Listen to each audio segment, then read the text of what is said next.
Welcome to the DragonShip. I am Thor, and we are going to have some fun today. We're going to talk about non-monogamous dating. Seems like there's a real problem with dating today, and nobody knows what dating really is. Is it dating multiple partners or multiple people? Like back in my day when it was the purpose of actually finding a long-term mate, so you screened everybody by dating, or is it in 3 dates you have to ask, what are we? And lock it down monogamously. Well, there's a lot of different opinions on that. So we're going to chop it up. Let me bring in the panel and let's have some fun today. Climb aboard the DragonShip. Let's bring in my buddy, Phil Foster, Glenn Laurence, Mark Daniels, and from all the way across the Pacific, Laurent from Tokyo. We're going to get a real interesting conversation today about dating, and we'll get it from the worldwide perspective. Gentlemen, how are you guys doing today? Great. Excellent. Good. Glad to be here. So let's talk about non-monogamous dating. I did a little bit of searching on the internet, and I found very different points of view. Us over here as Maniferians like to say spinning plates. That's where a man likes to go out and date multiple women. And he achieves quite a bit of success doing that because he's screening women. Not only that, there's a little bit of competition anxiety amongst the women. Now, there's several approaches to that. And that's where you conceal the other dates from each other, and or you let it be known right up front that you're dating multiple women, possibly having sex with multiple women over the course of this, however long you're going to date. And you're just being straight up with the women that you're asking out on dates. There's two different approaches there, and I've heard it said before many times, particularly in the neocon space, that non-monogamous dating is a degenerate lifestyle, very much related to the hookup culture that we talked about once before, that comes out of the college campuses, and it's all men's fault, and men just want to run around and date, and they're dating all the women, which we actually found out through multiple studies and questionnaires that was actually the other way around. So dating multiple partners or multiple potential partners non-monogamously seems to be almost the exclusive area of women these days, as borne out by just the one study that talks about sexlessness amongst young men ages 18 to 30. So let's just go around the panel and get everybody's take on how dating may have changed in the last 40 years. At least when I started out, dating was very explicit. In fact, we didn't have to have conversations when we started dating. We were really looking when we went on dates to see if it was a compatible partner. Attraction is established when a date was expected. When you had a date locked down, it was obvious that you were at least attracted on the surface to each other. And then there was a screening process that was done through several dates, whether it's, I don't know, back in the day, we went to the skating rink or whatever, I guess today they do clubs or dinner dates and things like that, or today even coffee dates or even sports dates, things like that, to see how well it went. And back in the day, Mark, we usually would date maybe 3 women, 4 women, and then we kind of end up focusing on one. But it sounds like today, if you go on the internet, it's like woman, as soon as you start dating a woman within a date or two, it's what are we? And then we lock down monogamously. Am I taking that wrong?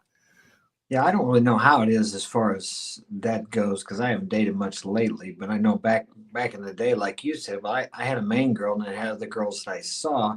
I very seldom ever went out on a regular date. Maybe with my main girl, we might go out and do something together. I guess you would call that a date. But as far as asking someone out on a date, I don't think so. But what I do hear from my kids, and they're in their 20s and teens, is they don't really say dating, they say talking.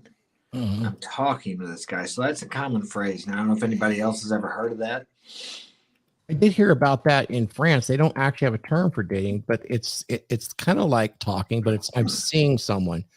And it does imply exclusivity. I did not realize that happened. Yeah, it does. But it does imply, and they accept that it implies exclusivity in France. So dating does vary country to country, or at least the way we would think of how to do that. And then courting is entirely different. I looked up the definition of courting. That's entirely different from dating.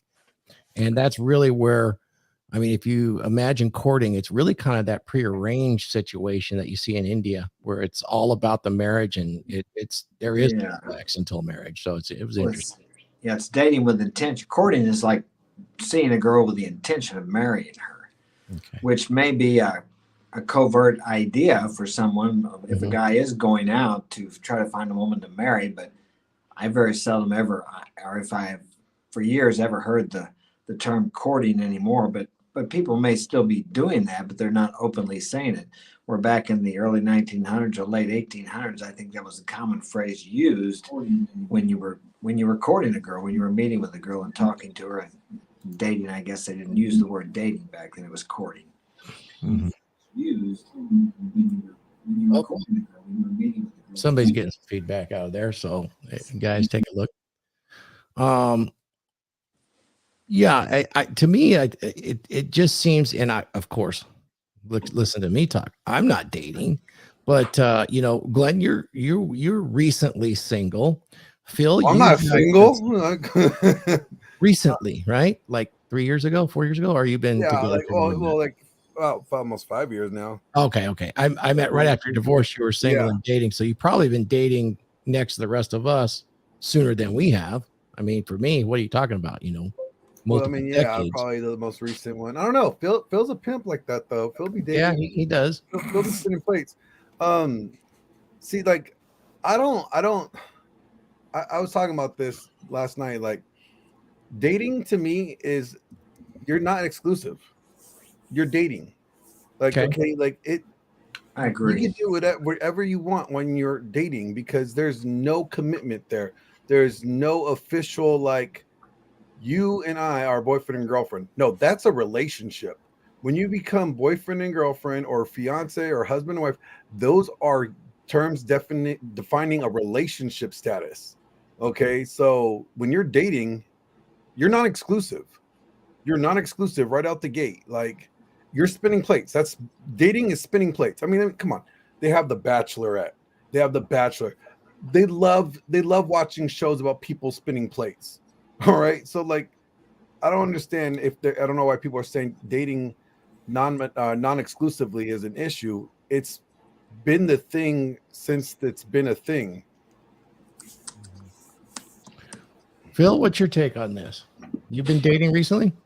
Yeah, I've been dating. I think that and Glenn and I have talked about this a little bit. I think that when you're out there in the marketplace and you're talking to people, you're getting to know them, so it's not necessarily, I think in this day and age, I mean, in my experiences, hey, are you seeing anybody else? That's where you just need to be forthwith and say, yeah, I'm talking to X, Y, and Z.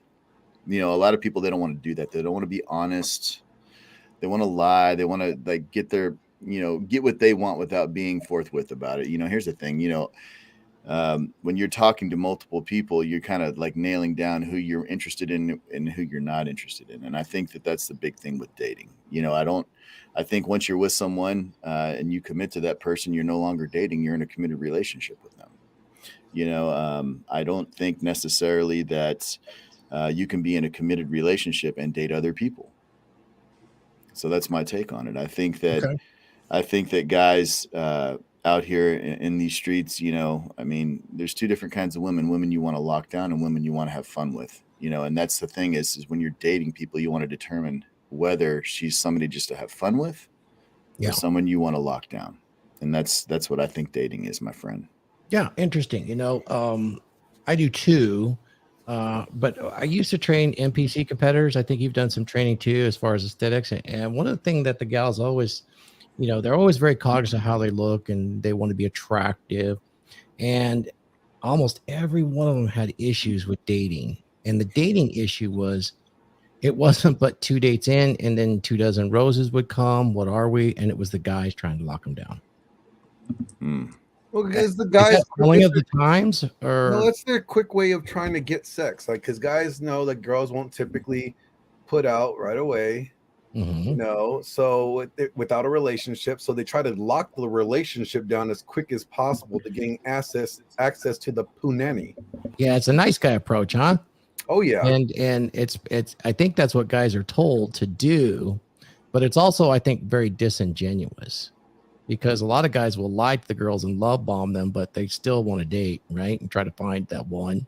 It's deceitful. It's dishonest. Like, I was talking about not too long ago where I was like, be straightforward with them. Like, tell these girls exactly what you want. Like, hey, you know what? I'm dating right now, so I'm playing the field. Let them know, like, hey, I'm not committed to you. I want to get to know you. So, just like be honest, be upfront with them. If you're not going to be exclusive with them, tell them you're not exclusive with them. Well, that brings up an interesting conversation, Glenn, because, I've heard this said before, and actually in some of our consultations in our groups, is that a lot of the girls, in order to, not appear, shall we say, like a 304, A floozy. Is when it comes using up Coco's words dating, now, Phil. Yeah, when it comes See, up, I love that word. when it comes to dating, and this comes up, they want to, maybe date the guy for, a certain period of time before they become intimate, and guys want to lock them down, and where am I going with this? Well, it seems that the girls don't want that lockdown as fast as the guys do, I guess, and that wasn't the case when I was young, but maybe I'm just misreading it. Well, I mean, girls nowadays, they know that, like, we live in the day of the social media. Like, they're spinning plates without you even knowing. Exactly. Every guy in their DM is a plate. Every guy that they text and they chat with is a plate. Like, they're spinning plates left and right. They're spinning more plates than you're spinning plates, more plates than you can even imagine to spin. That's where I want. That's where I want to go. Yeah. Do you think they actually see it that way, Glenn? I don't think that's the way they view it. I don't think they necessarily view it that way, but that's how they use it, though. Like, I agree. I agree. They won't say, like, oh, I'm interested in them. Like, no, he's just a friend. Yeah, he's just a friend. He takes me on food dinners. He takes me. He's my foodie date. Or it's my work husband, or it's my gym bro. Like, it's. Yeah. They don't see it that way, but they utilize their sexuality to, gain either attention from them or gain something from them. So they're still using them in that manner, whether they like to think they are or not. Right. I think it's a little bit of self-delusion there. I think so too. I think it goes both. It only goes so far when it comes to the men that, men want to spin plates, so to speak, or they want, their natural sex drive is to, well, let's just say it like it is. It's to, spread their seed. That is their desire. They're always on all the time. Women are not always on all the time. Yes, they have a sex drive, and yes, they can be very, very sexual, and their agency is their sexuality. But they have a bit more control because of their biology than we do, because of the cost, essentially, biologically. So, while they're spinning plates, a lot of times they'll hold back sex to see who's the friend and who rises to the top. You guys ever heard of the 3-date rule? I've heard this said by many different dating coaches. There's a 3-date rule out there. Phil, have you heard this one? Yeah, there is such a thing as a 3-date rule. I think that the better the girl, the more she's going to make you wait. And here's the thing. I think that's a tough one. If she's not interested in you, whatever, but I think if she's showing you interest in other areas besides opening her legs up, she's showing you that she actually values herself a little bit more, and so when you're spent, in my opinion, this is purely my opinion, guys. So take it, crucify me, do whatever you want. You can spin as many plates as you want. It doesn't mean you have to fuck every one of them. You know what I mean? Correct. And that's a thing, right? Is one Where woman might. Where did that come from? Where did you hear that last night? Glenn Laurence at Glenn Laurence Presents. Just fucking around. Credit where credit's due. Yeah. But the thing is it's amazing because I think girls inherently they want to be good girls, but they don't know how to be. They're emotional, right? And so you get the right guy with the right game, whether it's a beta game. I'm going to shoot my shot and help you be oh, and commiserate with you until I get in your pants, or, direct game, whatever it might be. I think that girls inherently, girls that make you wait, they're qualifying you. And I think that that's not a bad thing. I think that there's a lack of respect on chicks that, you bang on the first date, period. I mean, there's always going to be something in the back of your head if you're going to lock her down. Hey, man, well, she gave it right up to me within like hours of meeting me. Who the hell is this chick? How many dicks is she ridden? How scrambled are the eggs before she made the omelet? Sure. Let's look at Pitney. But then how about this though? Hold on, I got a quick question to follow up on Phil's thing. But Rollo says, any woman that makes you wait for sex, the sex is never worth the wait. So if she's making you wait, isn't that like, Yeah, I get what he's saying there. I get what he's saying. That's why I kind of like put that little blanket clause on the top of it, bro. And I said, if she's showing you interest in other areas besides giving you the pussy, you know what I'm saying? If she's actually showing you desire, she's showing you desire, she's showing you interest, she's showing you all that, she's ticking all the boxes other than fucking. She's letting you know that, hey, I value my chastity. It's not that I'm not interested in banging you. It's that I want to display to you I got some fucking self-control. And she's also showing you she values you in other ways that really are just as valuable as sex, because if you have a relationship with her, those things are going to be just as important, if not more, once she starts having sex with you. So actually those indicators are actually better than if she screws you on the first night, I think, because women can show you interest in so many other ways. As you guys know, a woman can have sex with you, but almost seem disinterested in you. But if she has sex with you or not, but she shows you interest in other ways, like texting you, hey, what are you doing? What's your work? What do you do? What did you do today? All those things and many other more. That's very important because she's interested in you as a person. Here's a question, guys. This is kind of old school thinking, though. Really, I looked up the actual questionnaire, the questionnaire from the census on how many dates when you first meet a person to sex. And on average, it was just the USA is 5 for men. And for women, it was stated 9. Now, keep in mind, it's qualitative and it's self-questionnaire, right?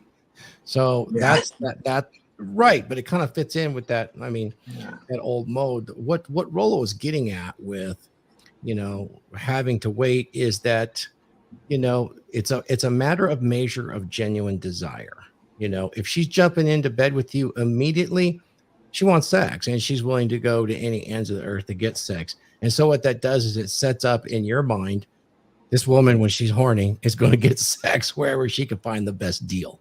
Right. Yeah. So there you go. And there's a place for that. No doubt about it. And God love those 304s. I was going to say, like, you guys wouldn't turn around without them. So yeah, but the girl puts out on the first night, like just meeting you. Do you ever like think in your head, you're like, how many other guys does she do this to? Yeah, exactly. Take a look. I didn't download any TikToks today. I was a little busy, but there is a large push of younger women. We talked about this in the hookup culture that they're dating non-exclusive, and what ends up happening is they're proud to have sex on that first date. And I think that several of the men on this panel understand that. And so that's what we just argued earlier about them wanting to kind of preserve that classiness of I'm worth the wait sort of thing might be starting to fade in modern women today. Is that because of politics? What is that? I mean, we got slut walks now, right? So any comments on that? Yeah, look what the media puts out there. It's like, I mean, you take Cardi B and some of these other ones, I can't remember all their names, but they're actually pushing and promoting promiscuity and sex is okay. And you can actually control men with sex, which you can control a weak man. You can't control a strong man. But if we back up to that part about a woman having sex on the first date, okay, maybe her desire is so strong she can't resist. But think about that. How much self-control does that woman have? And if she can't control herself because you're so desirable, what's going to happen if you get together with her in an LTR and she meets some other man that she can't control herself? So that's something to think about too. And also, I'm sure you guys have heard this before. The girl has sex with you on the first date and she says something like, I've never done that quickly before on the first date. I guarantee you, she's I was like, done it that's a before. lie. She said, she's saying that to cover her tracks. Of course. But I'll be devil's advocate here because you guys have all seen plenty of the gals out there on the TikTok say that, no, I can do it just like a man. If I choose to have sex on the first date and that's what I want to do, that's what I can. I can be proud of that notch count as well. Well, she can. She wants to take the consequences of how men view that. And most men don't view that as honorable or admirable or a woman that. If you go to a bar or club, there's a woman there that you think is hot, you want to have sex with, and then there's the one there that you want to take home to mom. Two different classes of women. They're both desirable, but in different ways. Right. So we all know that women have kind of a dualistic nature to their mating game, so to speak, to their sexual strategy. We understand hypergamy. Do men as well have that in some regards, but not so much hypergamy, but they're willing to spread the seed, right? But when they want to lock down a mate, body count matters to men for sure. I was right? talking about this too. Like, body count does matter for really only one reason. You want to know that the paternity, okay? But in all honesty, how do you really ever know what the number is? She could tell you it's 5, but it could be like 55. And she's telling you a low number because women know that guys don't want a woman that has a high body count. So there's loyalty there too. Yeah, I disagree in some respects. Okay, let's hear it. Because I've lived a long time. All right, and I would say probably in the 60s and 70s, yeah, body count was worry. The worry was paternity. But in the 70s and early 80s, when AIDS come out, body count became a point of survival. Yeah. Okay, and that's what you were looking at. Is she sleeping with a lot of guys? Am I going to get AIDS? Am I going to get some disease that's going to kill me? All right. That's why body count is more important today to most of these guys. They just don't actualize the reality of it. Okay. And then you got some guys that are out there, they're willing to go ride raw. All right. But I think when it comes down to it, you're not going to wife up a girl that that has a huge body count, even if you guys already banged it out. Because you don't know what their body count is anymore, Glenn. And that's what I'm saying. Nobody knows. A global market. All right. You don't know anybody's body count unless you ask them, and then they're not going to be honest with you anyway. Well, I think that if you then you don't know whether it's true or not. If you're with a girl and you've got experience with women, you can tell. You're not going to know the number, but I can tell. I've been with virgins. I've been with girls that had 1 or 2 men, and I've been with girls that had a lot of men. There's a different way they act and they hold themselves. They present themselves. I mean, I'm not saying I can't be fooled, but in general, I can tell if a woman's been with a lot of men or whether she hasn't been with very many. Yeah, but what's a lot? What's a lot? To me, 10, 15, 20 men, I think is a lot. If she's in her early 20s. I mean, that's pretty common nowadays. To find one less than that is uncommon. But to me, that's a lot. Yeah. Because I grew up in the same time you did. Girls have got more bodies than that these days. Yeah, I know. But so by that math, if she's in her 70s and has 20, she's golden, right? Yeah. But that hot girl summer, that hot girl summer, where they it's one a week for July and double down in August. I mean, you do that a couple of summers, boy, before they go back to college, and it's like, man, that sucker's been whittled down to nothing. Yeah, but women define sex differently than men, right? They definitely define it. The certain things don't count, right? Or is what you heard the term eating in and cheating, right? Oh man, come on. All right. I don't think it matters. I don't think it's as calculated as it gets presented. I agree.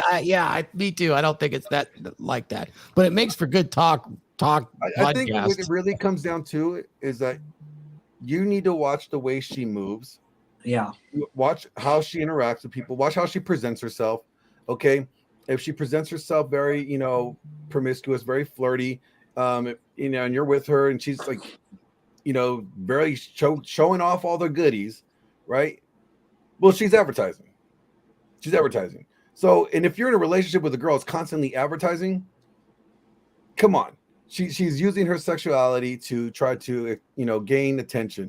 To me, that's a huge factor. Like if I see a woman that tries to push out their sexuality to gain attention, to me, it's like either looking for more dick or they you know, they're advertising for more. Either way, to me, it's Or like they're So what insecure. you're saying, so Woman what you're uses saying, Glenn, sexuality. what you're Every saying, woman Glenn, uses it.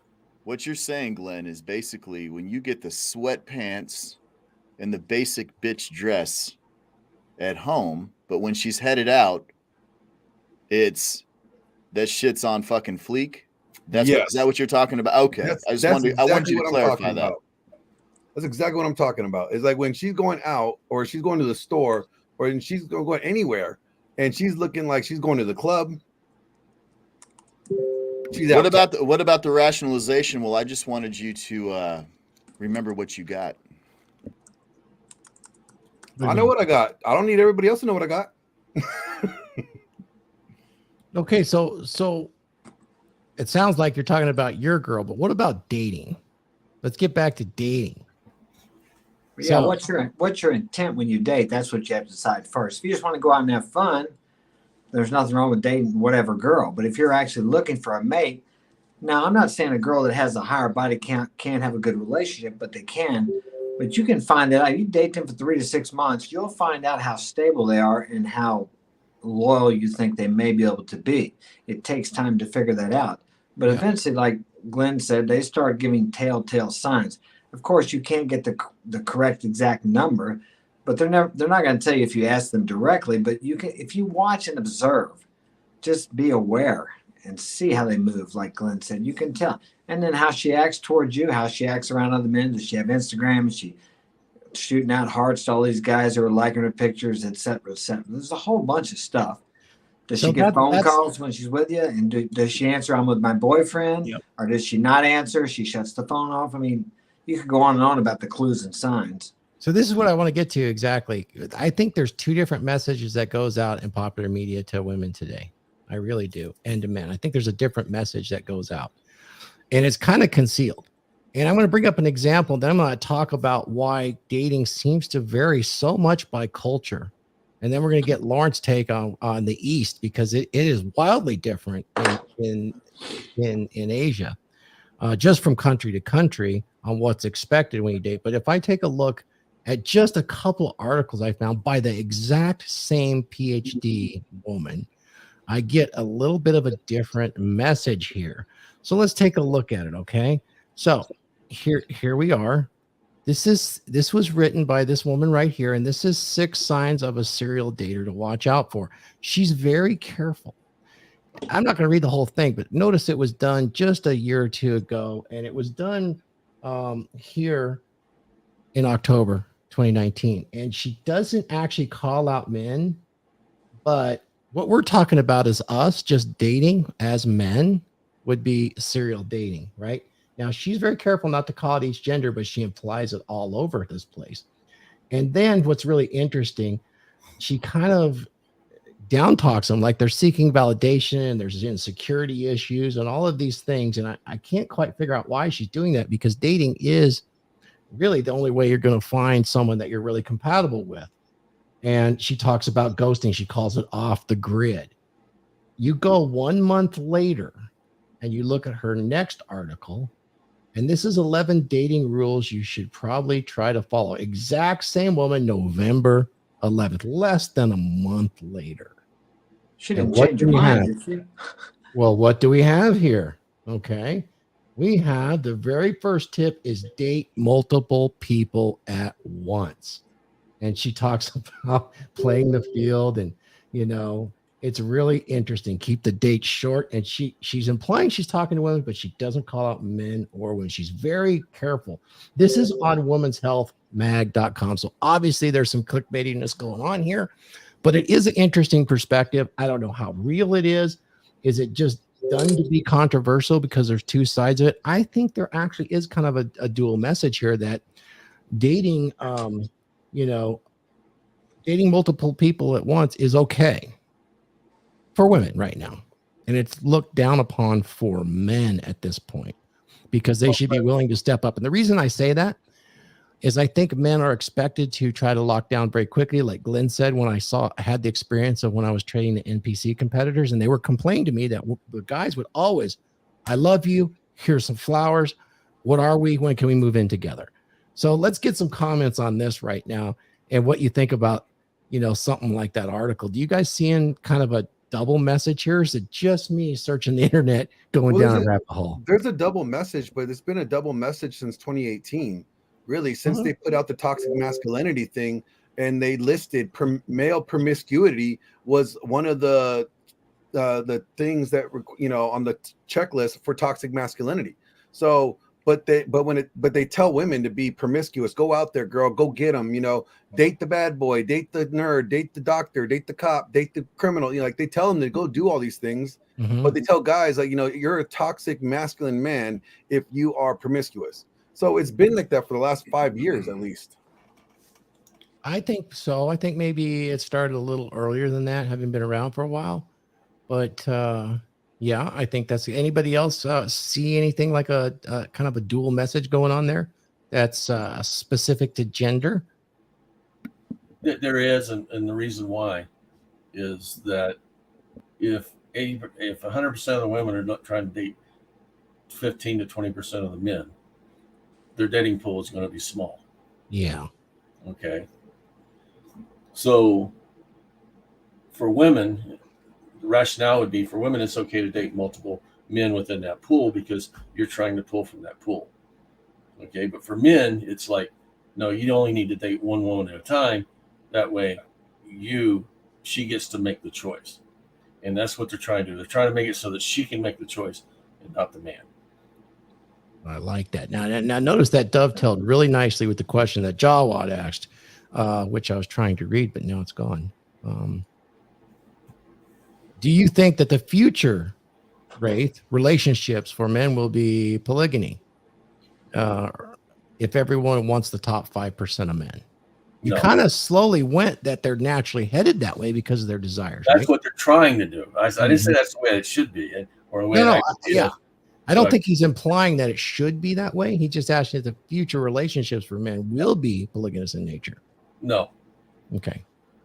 My hope is, all right, that more men in that top 20% will start walking away from being able to provide resources and stuff for multiple women. Okay? Stop simping, you mean? You're right. Okay, I know I have a sound effect for that because I don't think that's going to happen. and that even in the top 20%, that they get more discerning. They don't have to be discerning right now, but they need to be more discerning about the women they spend time with, they spend money on. All right. If they do that, that opens it up. Maybe we get to 50% of the men are more desirable. Right. If we get to the point where 50% of the men are more desirable, then you have an ability to balance. But we're not going to get there, as long as the 80% are so thirsty and the 20% are willing to take, less than desirable women. Okay. Those 20%, the top 20%, have to think of it more in those terms. Okay. We make a very valid point for sure. Let's continue this thread on dating because it is different from culture to culture. Now, hypergamy and the woman's desires and attraction for that top level men is very consistent worldwide. I think we'd all agree that that's what happens. However, the fact that dating is done differently in certain countries, I know that in India, there is some restrictions there. I'll get to Glenn on that. He's familiar with that and extramarital sex. There's laws around that. But in Japan, Laurent, we're going to have you talk about what dating is, and it's rather promiscuous. And then I want to talk about South Korea because that's really, really conservative. I mean, like class conservative. Give us your thoughts there. All right. So can you hear me? Can you hear me? Okay. So about Japan, Japan is a paradise for pull it single away from your men. mouth. There's lots of feedback. Okay. Japan is a paradise for single men, especially for foreigners. It's absolutely amazing. I have a dating here has different rules. So you're talking about the rules of 3. I think it's pretty universal. Interestingly enough, the idea of exclusivity is something that actually Sorry about the feedback, though. So, yeah, sorry about the feedback. If I move it further, is it better? Yes. Okay. So the idea about exclusivity, you were talking about guys trying to lock it down. Interestingly enough, here in Japan, it's the other way around. And the perspective is like women, they date around and they test the waters here and there. And after a while, what are we? Here, this is a question that is brought by women. So this is interesting hearing your perspective, and I believe that behind this is like probably from the women's side, they're not exclusive by definition because people come to her no matter what. They go to groceries, some guys are going to talk to them. So here the idea of exclusivity comes from women, so they're perfectly aware of spinning plates. The idea of spinning plates is actually a female concept to start with. So that's one. Another thing that is interesting here in Japan is there's no concept of religion. For instance, when I hear you guys, I hear a lot of mixing of morality, religion, and sex. Here, it's completely void of this. So this is a big culture shock for most foreigners coming here. Now, as far as Japanese are concerned, when they date, there's a hierarchy to it, and there's a ferocious hierarchy. So every type of date has a name. For example, there are guys who take girls on driving. They drive them into their car. In their car, the pretty girls in the car. It's called ashikun. The older gentleman takes his niece for lunch. It's called the meishikun, or dinner. It's called the meishikun. The guy who gives gifts is called mitsugukun. There's a hierarchy to it. It's actually very different than in the West. And as far as the idea of promiscuity, of course, you can always tell when they're dressed. But you can't really tell in Japan because some women show a lot of skin, but it doesn't necessarily mean that they are promiscuous. There's also this notion of cosplay, and I've met women who look completely conservative, but they were very, let's say, hospitable. Well, that's interesting because they put the front on, don't they, Laurent? I mean, they put the front of elegance and, of being rather conservative, yet I would imagine many of them are sleepers and they enjoy sex and promiscuity just fine. Absolutely. Now, Absolutely. can you tell me the difference? Because I've known some South Koreans. They're definitely extremely conservative and have a dating issue. Have you had any experience in South Korea? I've experienced with Koreans. Only 3 or 4. Okay. Actually, 3 or 4 to hello Phil, 3 or 4. Okay. Well, I only had 3 or 4 of them. Oh man, they're ferocious in bed. It's true that they're more conservative in general. But actually, it's interesting because there are lots of TV dramas here in Japan about like being more traditional. Like Koreans are perceived to be more traditional, although it is quickly evolving. I do have experience dating Korean chicks in Korea. One, yeah. Is it any different? I mean, I've read stories that it's a little more conservative. You got to date for a longer period of time. It's somewhat intentional, and there's kind of rules around it. Yes. But I'm not a specialist of Korea, unfortunately. So, but Japan, I know I've played the field. I've played the field for a long time. So you, in your opinion, would you say Japan is more promiscuous than the West? Because you've been to the West as well. Oh, dude, if you want to rack up a body count like Ted Bundy and Jeffrey Dahmer, welcome to Japan, boys. So how do the men feel about that? I feel great. I mean, how do they feel about that as far as locking them down? Because marriage is a bit different in Japan, right? It is a heaven for single men, but it's also hell for married men. Yeah, so you're married as well, so I mean, you must have been a good find there, right? I remember that again, I was kind of constantly. All right, we're losing Laurence signal. Something's up, so looks like things are bouncing. No worries. I know that definitely dating is different, and I'll just bring your guys' attention to this for kind of tongue-in-cheek fun, knowing that dating is different in different cultures. Take a look at what we have here. I'm going to bring you guys over to one that I found that you guys might find kind of fun, and that is here in Iceland. Here we go. Dating in Iceland. Let's see if I can bring this back up for you guys. It's pretty funny. Icelandic culture. So in Iceland, they have a whole different way of dating. I mean, I talked about China and all that sort of thing. Let's get over here. Okay.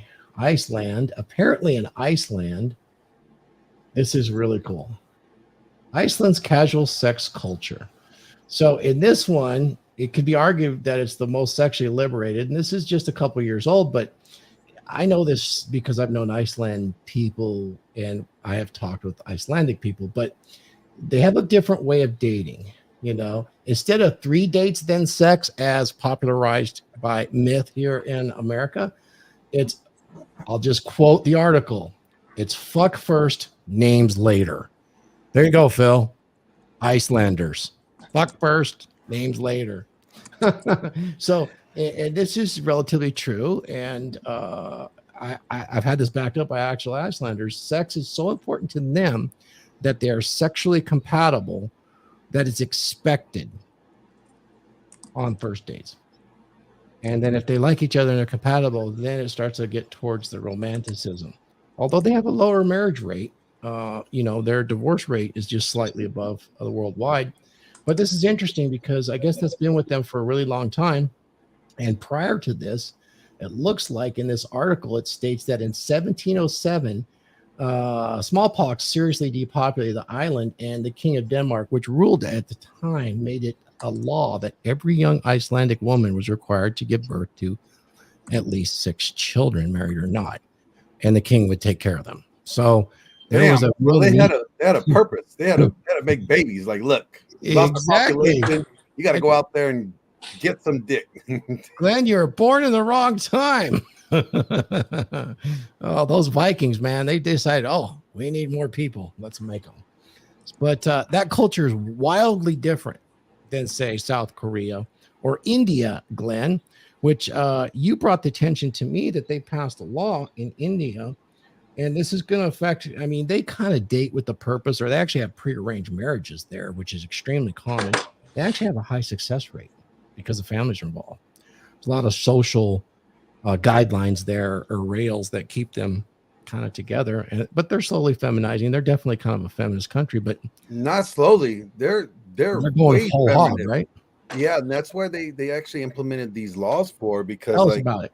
This will affect dating, right? It affects everything for them. And guess what? Just so you guys know, if you guys plan on going to India and you are not married and you bring a girl with you, these laws do affect you too, just so you know. In India, you cannot live or cohabitate with a woman that you're not married to. So if you're dating and you guys go over to Bangladesh or wherever in India, and you wanted to, go sightseeing or go whatever, get 2 hotel rooms, one for her, one for you, because you are not allowed to be in the same hotel room, same house with anybody that you are not married to. Really? Second, you are not allowed to have premarital sex. So if you are fucking before you are married, that is a crime. That is a crime that's punishable. Okay. And that it contributes to the Muslim Sharia law is really, really much the thing over there. I think 90% of the country is Muslim. Is it that high in India? Not that high, Laurent? Is it more or less? 20% of the country is Muslim. They have the lowest rate of divorce in the world with 1%, but they also have the highest rate of infidelity with 46%. Yeah. So Okay. Yeah, a lot of these laws were put in because of the Muslim religion. A lot of these laws were put in because of the caste system. The caste system, right? I mean, the article that I read, because I did a topic on this. I did a podcast on this like maybe a month and a half ago when it happened. The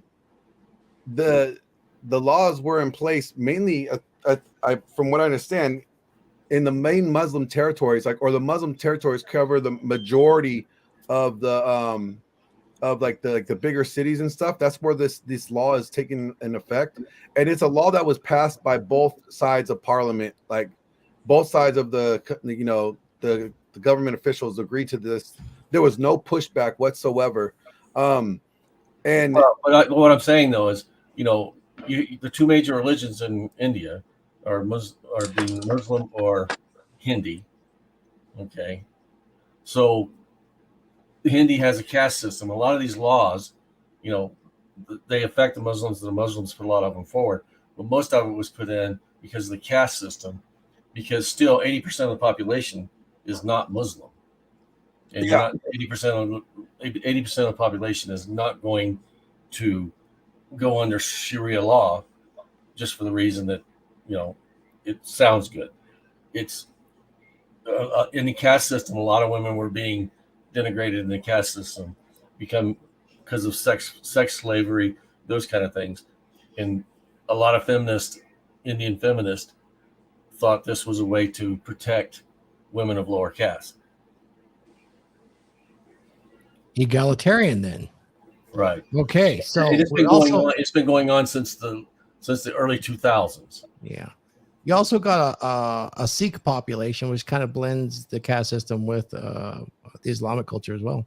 Right. In a whole different manner. Very masculine religion and culture, the Sikhs.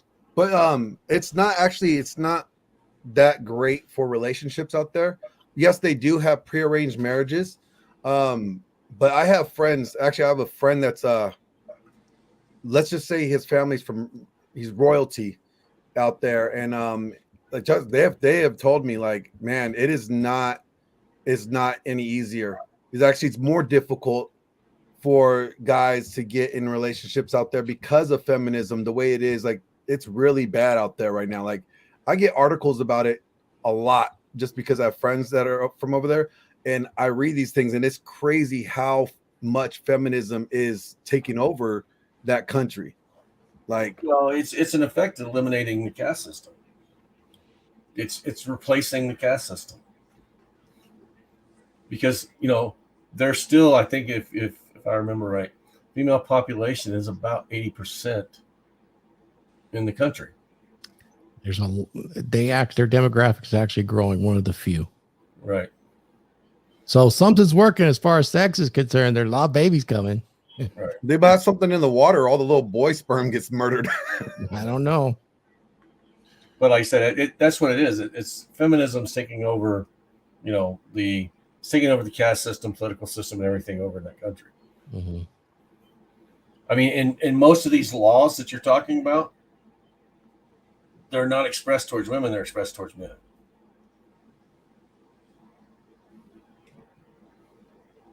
It's hard to prove that a woman is having sex out of marriage. It's easy to prove that a man is, because all it takes is a woman to claim that he is. Sounds like the U.S. to me. Yeah, it's not that bad here yet, but it's Me Too went crazy over there. I guess is the best way to put it, because a lot of the laws that come out of in Canada and in European countries with Me Too got really expanded in India. Mm-hmm. Do we have that here or no? The Me Too? I don't know. Some people say it's dying. Other people say that it's. I have the article right here. If you guys want me to put it up. Sure. Is that like a law in every state, or is it in any states, or is it? Me Too is everywhere, bro. You just got to be careful. Don't get Me Too'd. But I mean, is it an actual law, legislative? It's not a law. It's a movement. It's a movement. Okay. It's a movement, but they have put laws in place. Okay. They tend to put employment guidelines in.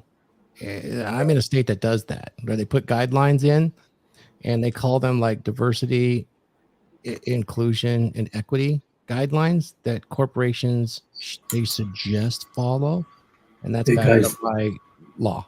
Did you mix up India and Indonesia by any chance? Oh, they probably did. Why? Yes, I did. Because, Yes, I did. I totally did. I just realized that. No. I thought that too. Indonesia is the You are right. In Indonesia, most of the laws are being driven by Muslim population. Consider it's about Indonesia is the largest Muslim country in the world. Consider it's about 93% Muslim. My bad. But here's the article right here though. It says like, in Indonesia, they passed unanimous law sweeping a new criminal code on Tuesday, criminalizing sex out of marriage as part of a tranche of change that critics say threaten human rights and freedom in the South Asian country.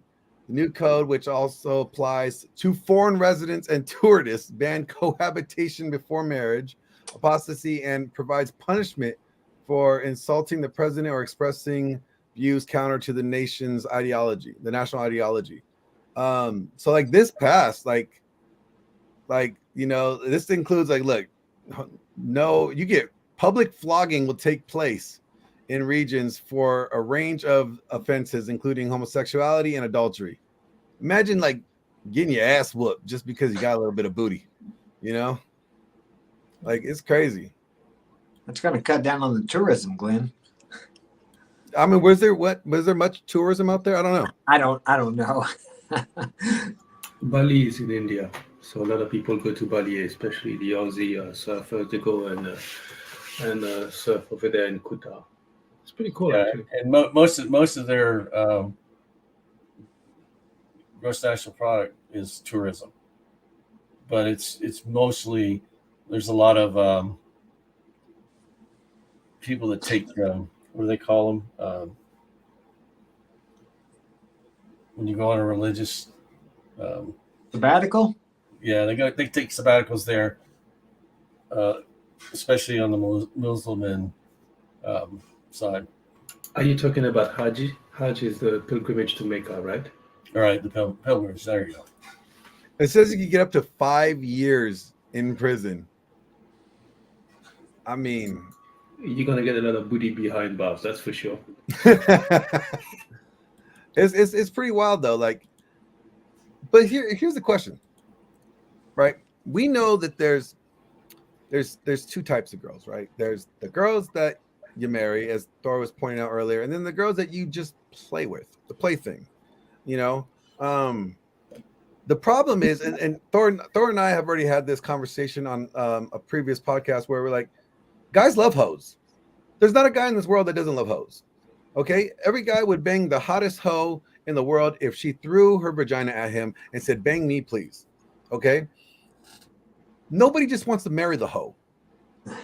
Nobody wants to marry the promiscuous woman that is going to be that thing. Nobody wants that. So we could at least say that when it comes down to dating or being promiscuous, nobody has a problem with it until the problem is theirs, right? And can we really, because we tell guys to go out there and spin plates and go out there and get experience, but we tell women to keep their chastity. So who are these women that these guys are supposed to be getting experience with?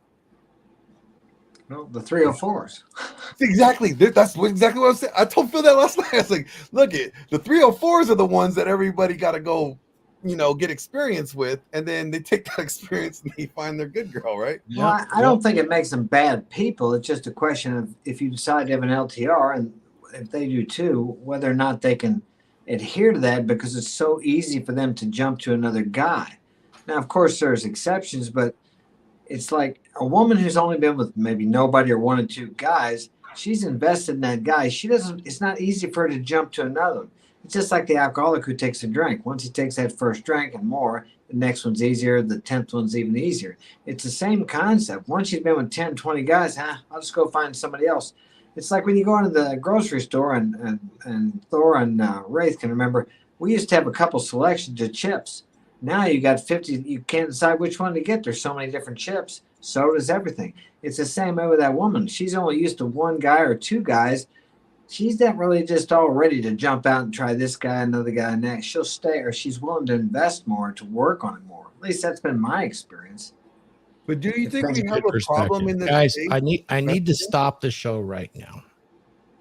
Guys, We have over 30 viewers, and we only got 11 likes. So, Man, hit that like this button. is what you guys are going to get that are watching right now. I'm going to be a little bit hard and bring the hammer down. So, What is your major malfunction, numbnut? likes are free, gentlemen. Hit the like button. Do us a solid, man. Do us a Yeah. solid, okay?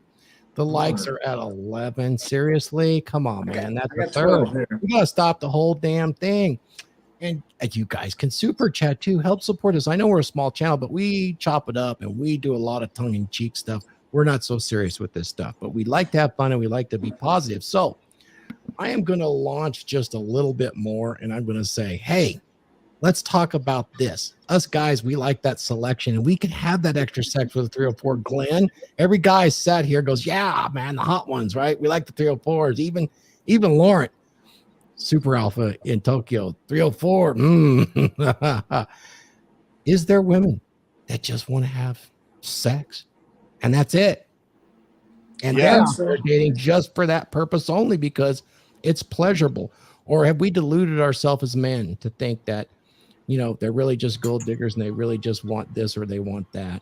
Do we kind of delude ourselves as men? This is just a rhetorical question. And let's chop 304 are saints. They are saints.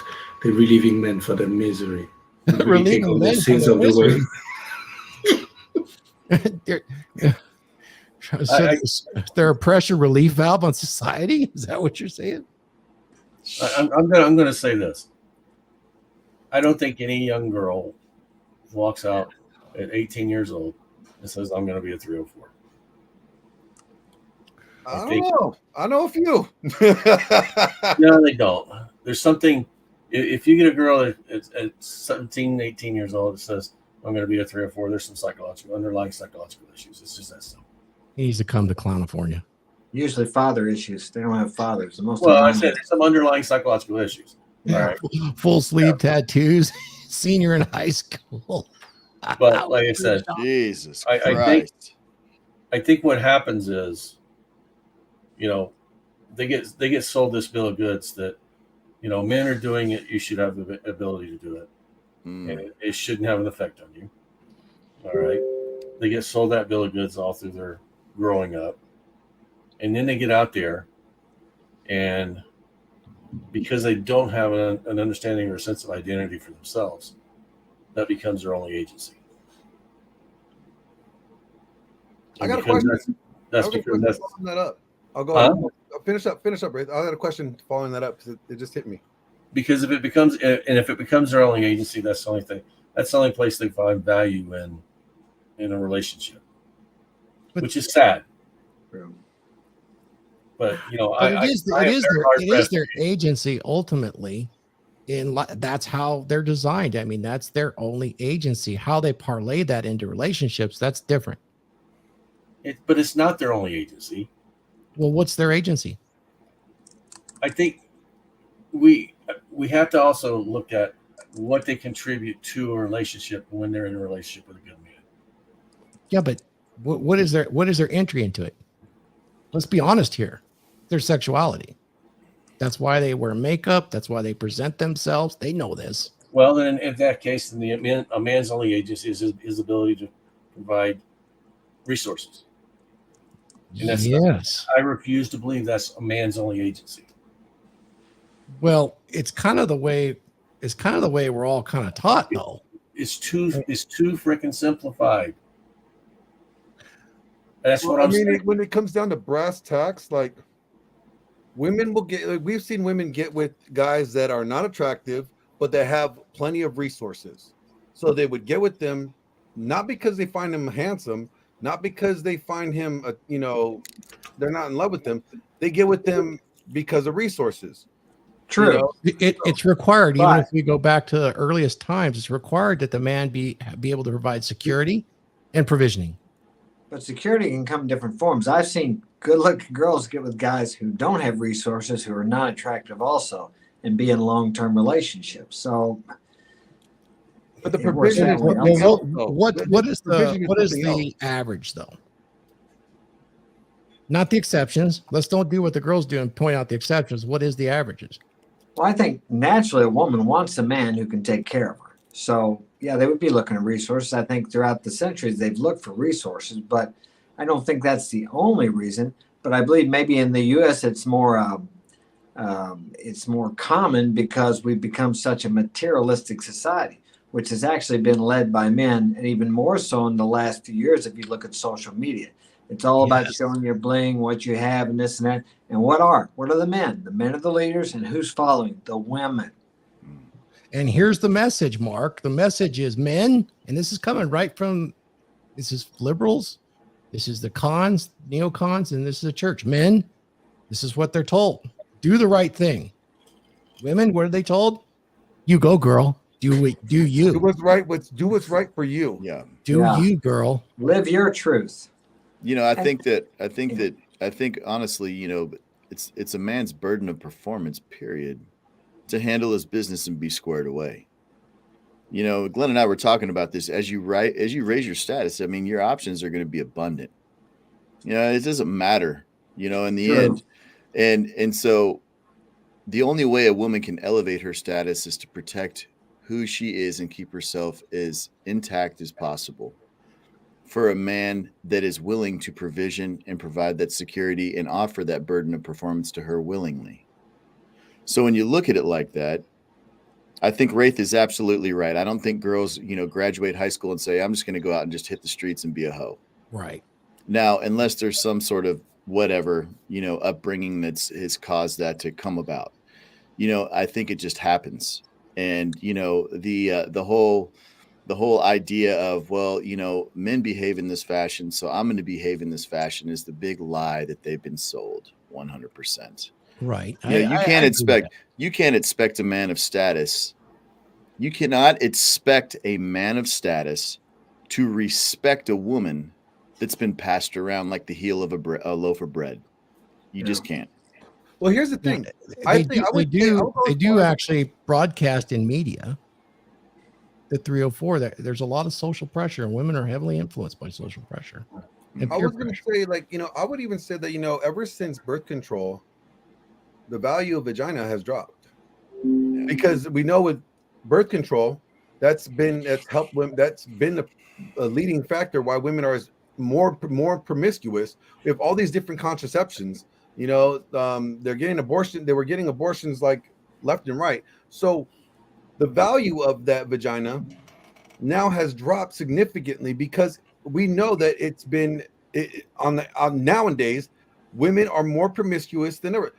Men under 30 years old. 1/3 of men under 30 years old are either sexless or virgins, but not women. So that means women are still out there getting it. So the value of, like, you know, locking one down. And I think Raith is onto something, that she has to have more than just a vagina to be of value. Because, but one of the issues is it's only dropped for 20% of the men. The value is only dropped for 20% of men. If that wasn't true, then the other 80% wouldn't be so thirsty and contributing to the problem. Yep. They're thirsty for anything. And you got to account for inflation too, Glenn. Let's be real. Well, I mean, hey, hoflation's a motherfucker, bro. Hoflation, that's where I was going, Bill. Hoflation. Hey, we got a super chat. Them hoes hurting, bro. My inbox is stuffed on Twitter. It's just like right. this, guys, we got to get to some super chats. Here we go. All right, this is from Redoku. Men, in your opinion, what would you want as a ratio 304 to good girl in your life if you are dating, particularly in terms of time shared with each? I'm going to have to defer to the expert, Mr. Phil Foster. Yeah, that's a great question. So let me just make sure I just got this correct. He says, in your opinion, what would you want as a ratio of 304 good girl in your life? So we're talking about the girl that actually I'm locking down. You know, I definitely want her to be my 304 100%, but do I want her to be a good girl? Absolutely. And so when I look at a woman and I think about that, I say, how does she behave? What kind of compliance? You know, if I'm providing and killing it in this world and I'm not missing a beat, I expect the same from her. You know, as far as being a 304, you know, experience is not necessarily needed, because I can teach what I want from her, especially when it comes to fucking. So the ratio I would say would be 70-30. to start out with. Okay. 70% good girl, 30% hoe behavior. I like that. I like that. I just want to clarify something, backtrack a little bit. When I'm talking about 304 or sexual agency, I am not equating human value. Human value is human value, whether it's men or women. I want to preface that because we do a lot of tongue-in-cheek stuff here. Flynn and I'll get back and forth. It sounds like we might be going women, but the case is I love women. is the same, and we love them to death because they make us better men in a lot of ways because we got to perform. So 100%. and not a performing monkey. We got to be better men. So no, and I wasn't thinking that's what you're doing. But I'm very careful about what I say because I don't want, there's a lot of young men out here watching this show. Yeah. Okay. And I want to preference everything I say by an understanding that the burden of performance is on him. And I don't want to give him loopholes so that he doesn't have the burden of performance by saying her only agency is her vagina. Okay. In some sense, and in a basic instinctual point, yes. Because what does the vagina do? It has babies. It carries the seed into the future and that kind of stuff. Let me circle. But the only thing is if we only fixate on that, then I've seen way too many young men think that's the only value a woman has. Yeah, that's a good point. All right. Yeah, to circle on Redonku, he says I'll do me specifically the ratio of time shared with girls who are recreational use only versus good girls. Recreational girls would get I would say less than a third of my time. Good girls get the 2/3. But I want to circle back what Raith was saying, and that's why I brought up the point where I was like, why we tell guys to get notch, get out there, get experience, get notch counts, whatever. But then we tell women to keep their chastity, or that if they have sex, not to have a high body count, or you're a 304, or you're not good for pair bonding, or you're not good. So it's like we're there. This in a sense in this community there is an oxymoron going out there. We're sending two different messages, and it's not congruent with each other. So they don't have to be. That's the point. They don't have to be. Men have a life that they're going to live. Women have a life that they're going to live. Okay. And for them to be successful and combine those lives, there's certain rules that each side has to live by. All right. And when you're saying they're saying we're not congruent because we're telling one to do this, one to do that. Okay. You're talking about equity. There's no equity. And if you don't learn anything in life, you're going to learn that life is not equitable. Yeah. No, I get that. I'm just saying, doesn't it seem like, because I get what you're saying. I'm saying, the experience, because I think that it's I think you can gain experience without having to bang 27 girls. You know what I'm saying? I think it's misleading, or the not really explaining what it means to go out and get experience. You could be with one partner. You have one girlfriend or one wife that's very willing to explore sexually with you, and you could gain a lot of experience with that one individual that you could get the same with banging 10 girls. So I think experience, when we say go out and get experience, we need it, to clarify that it's not just multiple different women. It's also it could be one woman, multiple different experiences with her. Okay, I can accept that, but let's look at it this way. Okay, let's look at how sex is viewed. Pretty much sex for men is viewed from a physical standpoint. Okay, and sex for women is viewed from a psychological standpoint. So women tell me. I'm not a woman, so I can't tell you 100% for sure if that's the truth. All right, so in order to be good at sex from a male standpoint, he has to understand and explore the woman's understanding of sex and how it's satisfying for her. All right. So anybody that's spent any time with a woman knows that sex for a woman is 80 to 90% psychological. All right. dating a lot of women, you don't have to have sex with them, but dating a lot of women allows you to understand the female psyche. All right. If we're sitting there saying, go get experience, I don't want young men to conceive the only experience you're going to get is putting your penis inside a vagina. Because that's the finishing technique of sex food. It's not the whole technique. It's not the training for it. And that's way too many men think that's the training. It's not. It's learning how to understand women so that you can make the killing technique or the finishing technique. Yep. All right. And that's what the point I'm going back to is when we tell them sex is a woman's only agency, it solidifies to them that they're only worth the finishing technique. There's nothing in between that. Yeah. Hello. Yeah. Thank you, ma'am. That's what we're telling young men. That's not the truth. The truth is you have to date. You have to date a lot of women. Okay. You don't have to sleep with them all, but you have to date a lot of women so you understand what you want. That's right. To tee off real quick, I'd like to just acknowledge George Bruno here in the chat. George, thanks for stopping by the DragonShip, man. Glad you're in here, man. Hope you enjoy the content. Absolutely. Hello, George. It was nice to see you and meet you there at the Conference of Masculine Excellence. You did an excellent job as the MC. Glad to have you in the chat. He always does an excellent job. He's an amazing storyteller, Thor. Too. Yeah. Yeah. And it's and Offie's here, but I want to say something before Offie starts because I'll never get to say anything again after Offie. No, that's all right. But here's the thing. If you're going to be in the pipe fitters union and you want to lay pipe, there's a lot of stuff you got to learn before you lay the pipe. Yeah. Okay. It's that simple. Pipe fitters union. All right. So, and that's what Offie is very good at teaching you how to get through all the techniques of putting the pipe together so that you lay a good pipe. There you go. So you can lay a good pipe and you can talk to me and become a mixed gas muff diver. Crazy guys. I got to do a super chat, guys. Right? This is a good one. It's from one of our good friends. We're going to give him the war horns. And here we go. I got him bookmarked. Abdel.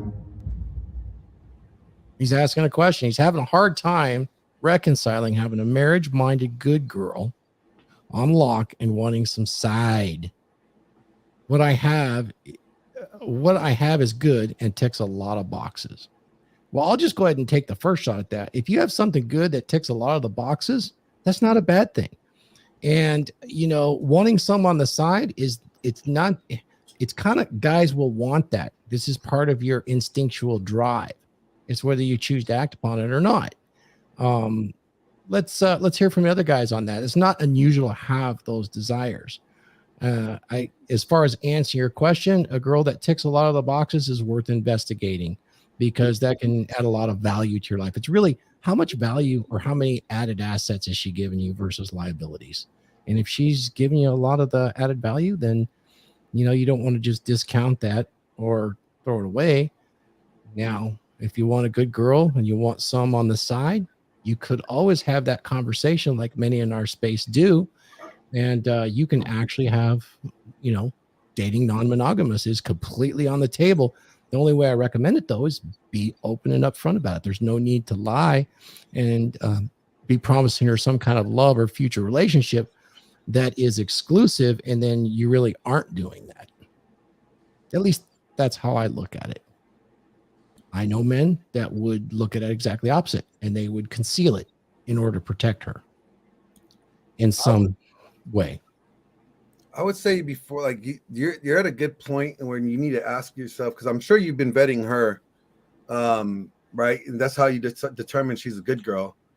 But have you taken the time to vet yourself? Because I think you're in that predicament right now where you're like, you want to have something on the side, but you want this good girl. Well, you have to vet yourself before you can vet her. Like if you're in this relationship and it's committed relationship and it's monogamous, you have to ask yourself, are you capable of being that for her right now? And if you're not, if you're having questions, like if you're questioning whether or not you can't fight off the urges, or you're struggling with the urges. I mean, every guy's gonna struggle with urges, but like if it's, you know, getting to the point where you're like really contemplating whether or not doing something or not, then you should really ask yourself, are you ready right now in your time of your life to actually be in a committed relationship? And should you just be spinning plates? Because the last thing you want to do is commit to her, no matter how good of a good girl she is. If you are just not there, it could come out after you guys getting married and you guys, you know, in a relationship, you might end up slipping up.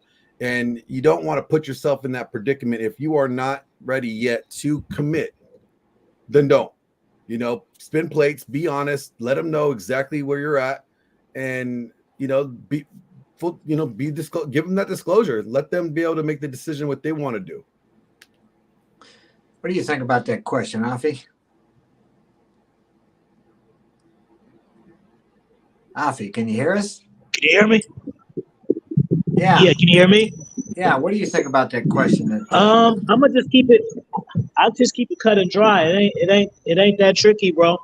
That kind of shit, bro. It can cause a lot of turmoil in your relationship. Sometimes even the thought of even bringing the conversation up. You see what I'm saying? So sometimes if you gotta use your discernment to even realize if that's kind of a thing, because some girls, it'll rub them the wrong way and it'll just affect, and then it'll tap into her insecurities. And then every time, so what I would tell you to do is just do it on vacation, bro.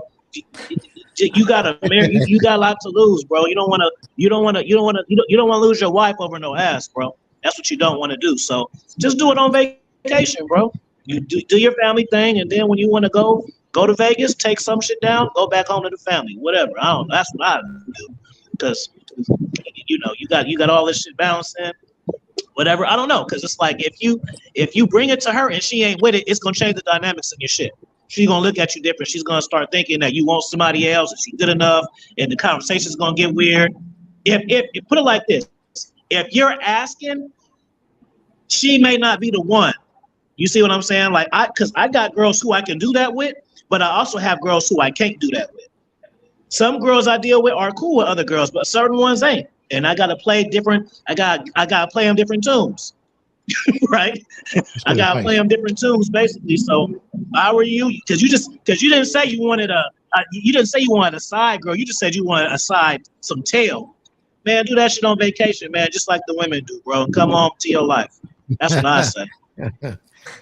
Yeah. No, yeah, I understand. It's different if you're just dating and you haven't set that up front using Offie's discernment, like you said, whether that's going to be an allowable practice in that future relationship, then yeah, you don't want to risk it. That'd be dumb. I will say this though. Start off with a threesome conversation. Don't start off with trying to like have like an open relationship to where you just seeing other girls and she not. You want to make her feel a part of it first, if anything. You know what I'm saying? If she gives you crap about the threesome, then you already know that it's all bad. That you can't even have that conversation about, oh, I love you, but I want to still do other. If she ain't down for the threesome, erase that, bro. So that's how I would test it. Well, I would start out with a threesome conversation, not so much saying that you wanted to do it as the man, but ask the girl, because I've done it before. Ask the girl, have you ever thought about being with another girl, and see how that slides with her, and then go from there. Yeah. I think it's reasonable advice for sure. I think it's hard for a man in his 20s to stay, in general, to be monogamous. At least that's been my experience and what I've seen. If he does have options, and if he is good with women, even if he has a steady, he's going to have those urges, and it's more difficult for him, I think, than an older man to be. Hell, even for me. Wait. Offie? Mark, do you still have those urges? Come on, man. Yeah, I'm not that much younger than you. But it's easier. It's easier than it used to be. I mean, Phil's an animal. I don't know. I'll put my 2 cents in there since I'm probably more conservative than most of you guys. I think Thor's right. If you enter in and you're open about it, and that's the kind of relationship you're gonna have, I don't have a problem with it. And I mean, I've had that kind of relationship. But if I'm with a girl and I'm spending time with her, and that's, you know, the agreement between us is that it's going to be just us. Then if I'm going to be in that relationship, I'm going to fulfill my obligation and honor that. Because then if I don't do that, it attacks my dignity and attacks her dignity. All right. But like I said, I have that conversation before I get into a relationship. I'm always upfront about it. Yeah. Yeah, And that's if I find integrity is her and key. that's worth that values enough that I can say, yeah, I can live with this, then I fulfill my obligation. And I'm honorable about it. yeah, it's interesting. Like on the super chat, he said, I'm having a hard time reconciling having a marriage-minded good girl on lock and wanting some side. Well, if she's not locked down, but she's a good girl, and you can't just approach her with direct speak, like real speak, like what you really want. You know, see, I'm a little bit different than Alfie, where I wouldn't just step out and just go do it without talking about it. You know, for me, it's better just to be open and honest from the beginning, because man, that shit comes back around, man. That just, I don't need that in my life. You know what I mean? I don't need to get train wrecked like that. But, or maybe I'm just not as slick as you are, Alfie. I'm just not as slick, bro. Well, let me do a disclaimer. See, the thing is, it fits my lifestyle because I'm in LA right now. So you know what I mean? Like it fits my lifestyle. So it's not even like I'm traveling for booty. I just get booty while I travel. You see what I'm saying? Man, I gotta live So vicariously through you, bro. So it's yeah. So it's what I already do anyway. You know what I mean? I was in Vegas last night. I got me some booty. You know, and then it was sold. You know, so it's not like I'm just living this regular life and all of a sudden I want to go to Colombia or I want to go to Vegas now and then I ain't never did none of this shit. Now all of a sudden I want to go meet the boys in DR. That's hot. But see me, I'm international Alfie. I do this shit anyway. You know what I mean? So I always gotta leave them and hug them goodbye. So it ain't really no big deal and they ain't coming with me. So that's how that's a disclaimer too, that traveling is a part of my shit already. So like I say, it's not me traveling for booty. It's me traveling, getting booty while I travel. So it's a difference. Yeah, there you go. I like that. I gotta hug him and tell him goodbye. But one of the points we didn't really touch on is he's got a good girl locked down, but he never said whether he's locked down or not. So that's a good point there. I mean, is he locked down? And if we back up to one of the things Thor said earlier about when they come up with what are we? You know, has he had that conversation yet? And then he's determined, hey, we're going to be monogamous or whatever. And that's what they'll come up with. I dated a girl a couple months ago, and she asked me the same thing. What are we? And I said, well, let's just say we're lovers. And so I'm free to do what I want to. She's free to do what she wants to, because I don't want to be in that committed deal. So we don't know where he's at. Has he committed to her? Has she given him that question about where are we going with this? What are we? What are we going to do? So we don't know that. At least I didn't pick that up from the question. Well, I think it's alleged though. Like, I mean, it's assumed that he is, because he said he doesn't want to risk losing her by having something on the side. So that means if he feels like he's risking losing her, then that means he implied that he is somewhat locked down, or he at least believes he's locked down. Yeah, because that could be. Yeah, he thinks that if he steps out, he's going to lose her. Then that means there's some type of understanding or assumption that they're exclusive. but that right there where he's at, if he's afraid of losing her, that's not a very good position. You really have to be in a position where you're willing to lose. Not that you're going to make a decision to lose her, but you can't be, how do I say? I went out with a girl for about 5 years between the ages of 16 and 21, and I broke up with her because I had cheated on her, but I was willing to walk away because I wanted to live my life and I wanted to go out with other girls. So I had to be true to myself and say, hey, so I broke up with her. It was hard to do because I loved her. Next guy she went with, she got married, but he needs to be, what's most important to him? Is he going to look back and regret? Because this is what I asked myself. Will I regret losing this girl because she was a good girl? She got married. She's been married ever since. All right. Or do I want to, I want to go out and experience what I want to experience, which is what I did. I don't regret that. She was a great girl. Probably would have made a good wife. I wasn't ready for that. I wanted to run and gun in my 20s. So he needs to ask himself, what does he want to do? I mean, what does he really want out of life? And he has to make a decision, I believe, and stick with that.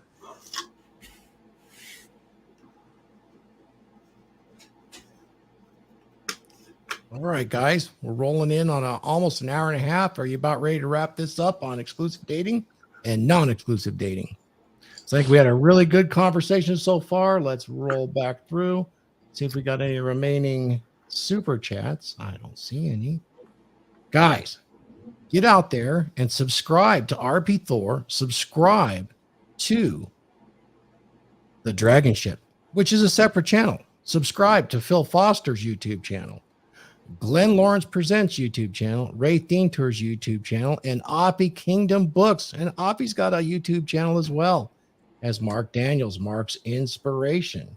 So, oh, we just got something. Here we go. We got a couple of them. Let's get at it, guys. Let's get at these super chats. Here we go. There's your sound effect there, Paul. If you're afraid to lose her, you've already lost her. Skull. How true. How true. Yeah, good point. Yeah. Oh, I am actually going to put another one up before we do Danny. No, let's do Danny. Danny. Somebody beat me to the punch. The Pipe Fitters Union. Sub-reference for the win.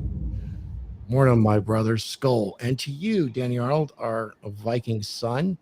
And I'm going to put one more up here. Jared Mesa MRA. We will confirm that Rollo got spinning plates from Tom Likas. And yes, he did. Tom Likas was the very first one to cap the spinning the plates. And that was his terminology that has carried forward into the modern manosphere. So we will certainly acknowledge credit due where credit is due.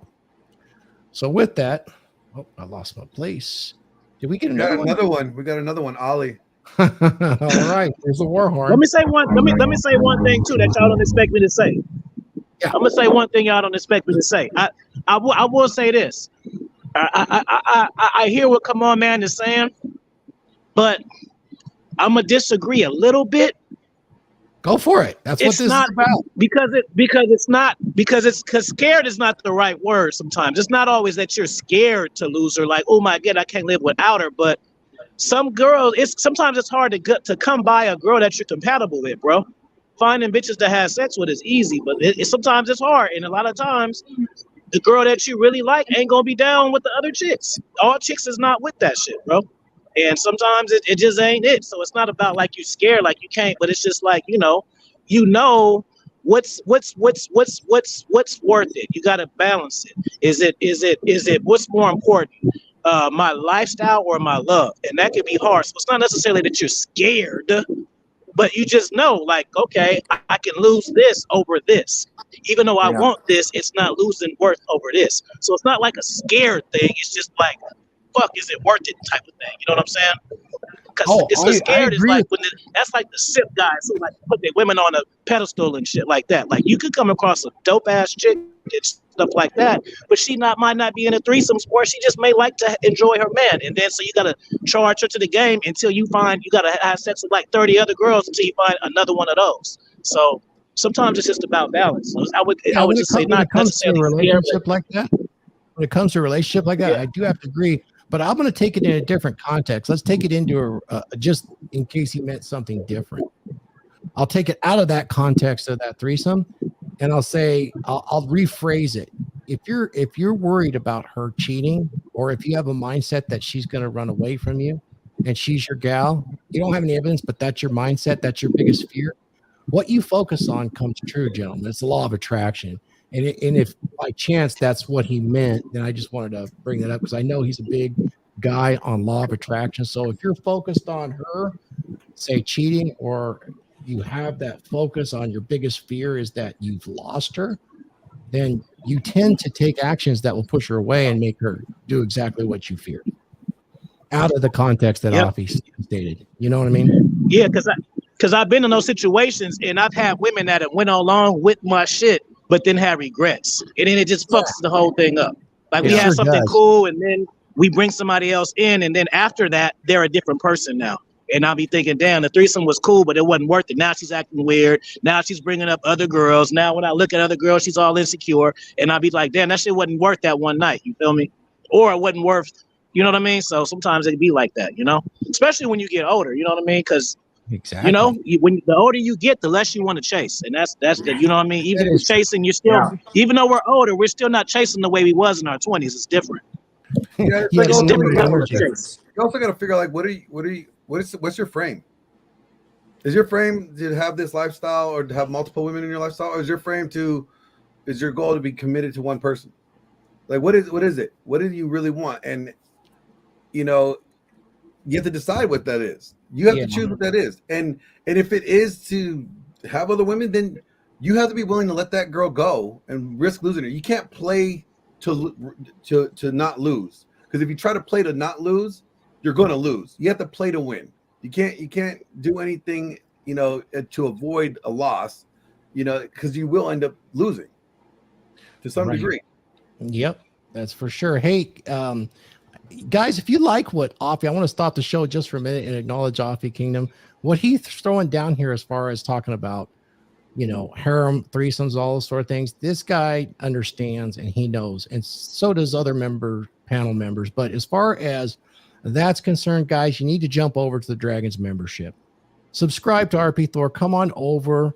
All the guys here have affiliate links for the Dragons membership. Guys like Offie give lessons on this stuff based on his real life experience, and all the receipts are there. You can learn a lot and avoid some of the pitfalls where you end up messing up a good thing because you just have this idea that you have this fantasy. There's a lot of pitfalls there, and you can learn from a man like this. You're not going to see it on YouTube. You need to jump over to something like the Dragons membership. I don't have Randall here, but at the end of this show, we'll put up a little screen where you guys can come over there, and it supports the channel. Everything that's done in the Dragons membership supports this content so that you can get out and you can enjoy our kind of tongue-in-cheek panel show. So I also have another super chat we need to get to, guys, and that is going to be with Ali. Let's give him a war horn. Thanks, Ali. Appreciate that. So now I'm not sure what regards this is, but what's your switch on story? The moment you realize you had to turn inwards for answers. Oh, for me, it was really early on. But the biggest one where I had to turn back inwards, I'll answer this first, was when I got in a really big hurry and I cut safety corners and I grabbed a hold of 12,000 volts and shredded the skin off of my hands, my arms, and my face. It's because I didn't want to be late coming home to work, because I had two little boys that needed to get inoculation so they could go to daycare. Very young. I was a single dad. And ended up being 27 days late and 7 days on a respirator and a year and a half of surgery to repair my hands so I could go back to work, and had about $100,000 in debt. So that's when I really realized I need to turn inward and get my priorities straight and not cut corners. Anyways, that's my switch on story. Let's go round table. Anybody have anything that stands out? Just go ahead and shout out. You will hear my switch on story on the Come On Man podcast coming out soon. Me and Paul's going to have me on, and we're going to be talking about my switched on story.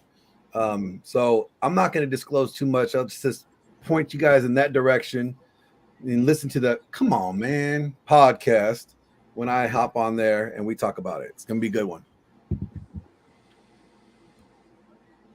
Sounds good. Anybody else with a switch on story? I missed the question. I was answering the super chat or chat, so I wasn't Chat, quite sure. no worries. It's what's your switch on story, Mark? What's the moment you realized you had to turn inwards for your answers? I was You're about grasping outwards and you have to turn inwards. I mean, it's that critical moment when you're asking for the helping hand and you realize all you had to do is look at the end of your wrist. That's when okay. I was about 30 years old, and I kind of hit a bottom, and I was in my apartment by myself, alone. I'd been dating girls still, but I felt empty, and it just didn't do it for me anymore. And I thought, why am I here alone and feeling this way? Because all I ever thought about was myself. So I kind of turned things around there and started looking within me for the answers to my life's problems, instead of saying it was her fault, it was this guy's fault, it was my ex-girlfriend who dumped me, it was this and was that. So that was kind of when I started looking outside and getting mentors to help me teach me more about life and just to how to navigate a little better, because I'd kind of run my life into the ground there, being selfish. And that's basically what brought me here, is the desire to share what I've learned, like my first mentors did to me, shared to me, and they told me just pass this on like I'm passing it on to you. So that's how I satisfy my selfish desire to feel good, by helping other people to grow and learn, just like what was done for me. Anybody else? Yeah, I got man, two. Go ahead, Alf. I got two. I'll make it short. The first one, I was 28, and I got 2 DUIs within 3 weeks. So I was sitting in jail, and I was thinking to myself, if I get a third DUI, I'm gonna lose everything because it's a felony. I'm gonna have to do a year in jail, and all of this shit ain't gonna matter. So I told myself when I got out of jail, I wasn't gonna chase no ass no more. I was just gonna attract the women that I wanted. So that was the first one. And then the second one was, okay, I started YouTube 2000. Oh, no, where is it? You lost him. Oppie, where'd you go? I'm here. Start all it over, was, brother. Start all over. I was really getting into it. You heard the first one, right? The DUI, you heard that one? Yeah, we heard that one. Yeah. Okay, and the second one was in 2020 when I took my first month mode. My brother RPC put me onto that, and I did 9 months. I had a heavy rotation.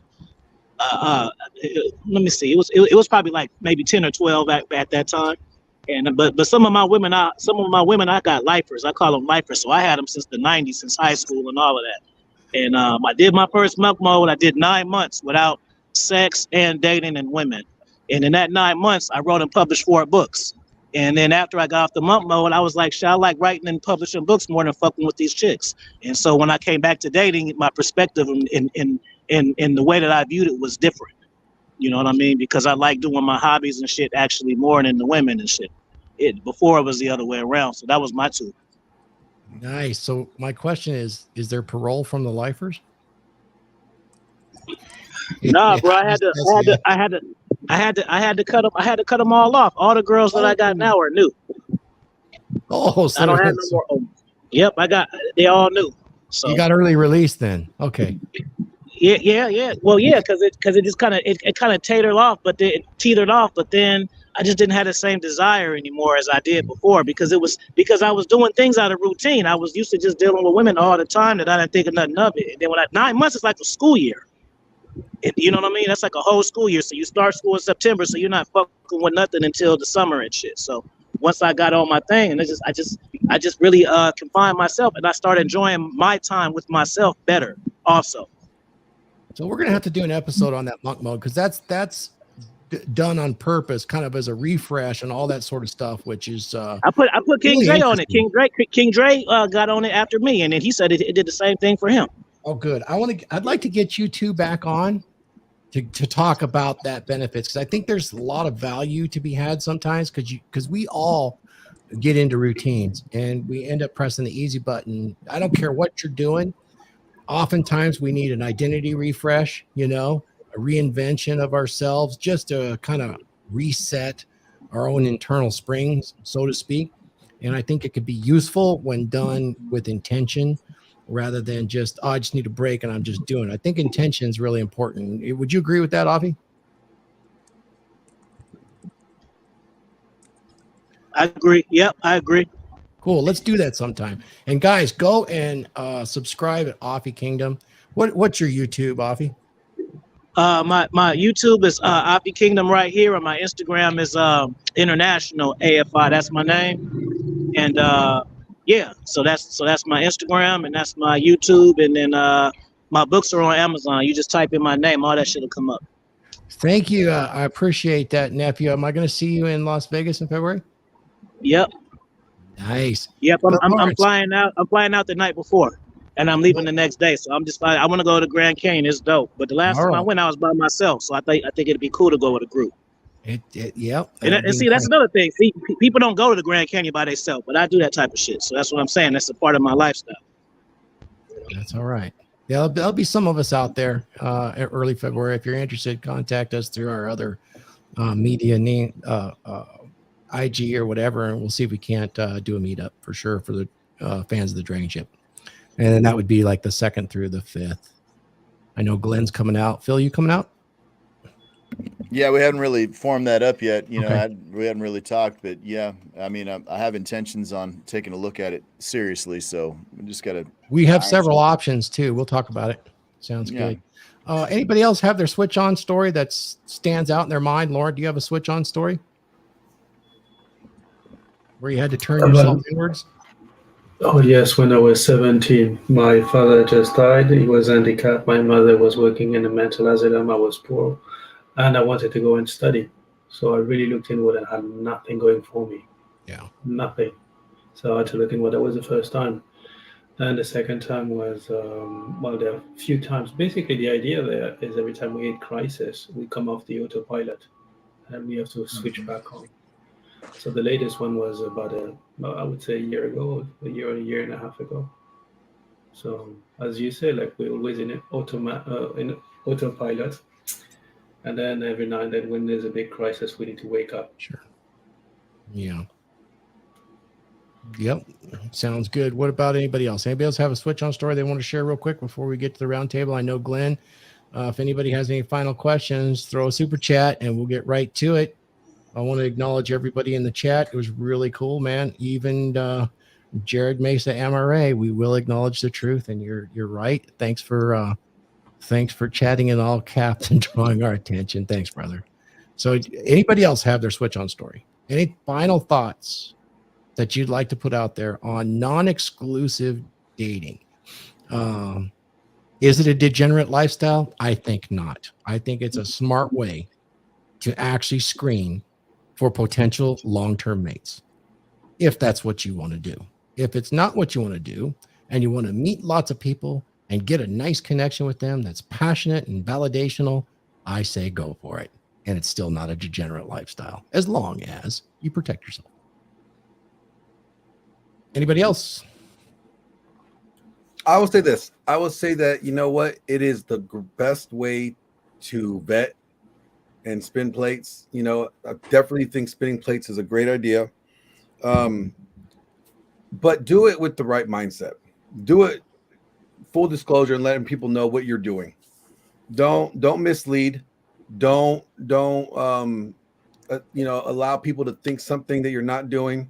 You know, be true. Be upfront with it.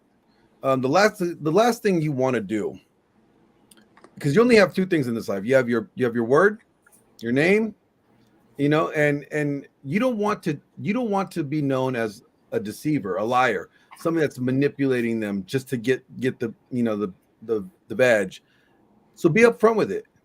You know that you're going to lose more than you're going to win. The ratio is not in your favor. Okay, even the top Chads of the Chads, you know, still strike out when they go out. Even Offie strikes out when he goes out. Even Phil Foster strikes out when he goes out. You know, so even the high value guys are not batting 1,000. All right. So know that if you get further with being more upfront and honest, and you actually get the women that you want to get with in your life. And as Rich Cooper says, guys have this tendency to create more problems for their lives than they need. And one way to do that is not being honest. All right. So be upfront with them. If you're out there dating, spinning plates, that's great. Just be upfront. That's right, man. The energy you put out there is going to come back to you tenfold, and there's consequences to that shit. Real speak right there, man. Being direct all the time is the way to be.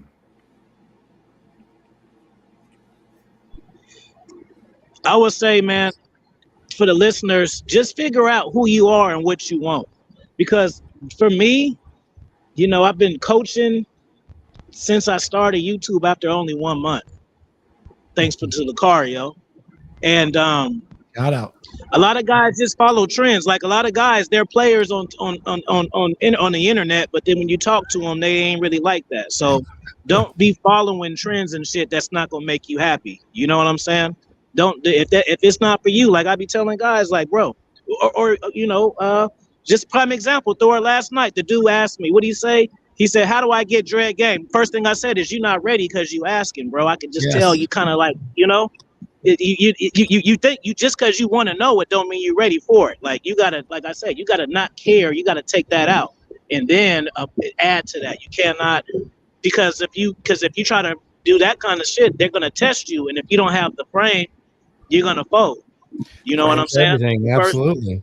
The first time she challenged it, you know, just it can be little stuff. Like you can be trying to be a stand-up guy, all of a sudden she don't know the stand-up guy yet, and now all of a sudden she say, I want you to cook tacos. You try to stand up to her like, I want to make pizza, and then she be like, make the tacos. Okay, baby. See, you're not. It's because it's not internally you. You can't follow it because it's not you. You're just trying to, you know what I mean? Like these guys, it's like Fresh and Fit. They from what they say, you know, you watch the show in the chat, they be saying, they for the streets, all of this stuff. But then all the girls on there get 10,000 more followers too. So which one is it? Are they for the streets or do you like them? You know what I mean? So figure out what it is you want to do that's gonna make you happy. You know what I'm saying? I'm a certain kind of way because of I came from a different background than most people. I did different things when I was younger. So my perspective and shit is way different. So you can't copy me. You know what I mean? So do what make you happy. Cause I do it because it makes me happy. I don't do it because people do it on YouTube and I want to fit in and shit. Like, nah, bro, it's because it's what I like. No, but you're really unique because of that, your perspective is different and you're well educated. And you have that Socratic method of working with guys, which really embeds the information that you fought so hard to learn through trial and error and real life experience. And I appreciate it, nephew. Okay, so with that, let's go ahead and do some roundtable and plug everything, gentlemen. Guys, before we even go there, come and subscribe, share, like. All these guys are great. It takes time. None of us do this for a living, by the way. We do this because we're having fun, and we want you to be a part of the fun. And even someday when we do eventually make some money, it will all go back into this effort to have fun. And that's kind of the difference. Not that I wouldn't want to make a ton of money. I would, but mostly it needs to stay about fun. And a lot of times that, you get too big and you have commitments you got to make, and that's honorable too. But for now, it's about fun. Let's share it and let's grow this thing. Come and visit us on the Dragon. So let's start with Mark. I know you got a show coming up. Where can we find you? Thank you for being a part of this magnificent panel aboard the Dragonship. Mark's Inspiration. All right, you can find me on YouTube at Mark Daniels, Mark's Inspiration, Instagram, Mark's Inspiration, Twitter, same thing, Mark's Inspiration, or Rumble.